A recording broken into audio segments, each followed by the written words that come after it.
आजच्या घडीला राज्यातलाच जर विषय घेतला तर जवळपास 40,000हून अधिक शाळा जिल्हा परिषदेच्या बंद करण्याचा घाट हा राज्य शासनाने घातला.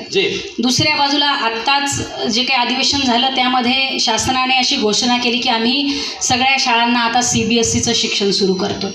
मुळात हे करत असताना जे शिक्षण तुम्ही देणार आहात त्या संदर्भामध्ये कुठला एक प्रोग्राम शासनाने ठरवला आहे, ते कशा प्रकारे दिलं जाईल याच्या संदर्भात कुठलाही फेज किंवा कुठल्याही प्रकारचा त्यामध्ये क्रम हा शासनाने सांगितलेला नाही. आणि अनेक ठिकाणी शासनाचे प्रतिनिधी बॅनर लावून मोकळे झालेत की आम्ही CBSE पॅटर्न सुरू केलंय. दुर्दैवाची गोष्ट आहे की ज्या ठिकाणी तुम्ही CBSE पॅटर्न जर जिल्हा परिषद किंवा नगरपालिकांच्या शाळांमध्ये सुरू करायचं असेल तर आपले शिक्षक खरोखर CBSE पॅटर्न शिकवण्यासाठी तसे आपण प्रशिक्षित केले आहेत का, हे झालेलं नाहीये. शिक्षक प्रशिक्षित केलेल्या नाही. अजूनही त्या शाळा ज्या शाळांमधून तुम्हाला CBSEचं शिक्षण द्यायचं आहे त्या शाळांचा अभ्यासक्रम हा CBSE साठीचा तुम्ही ठरवलेला आहे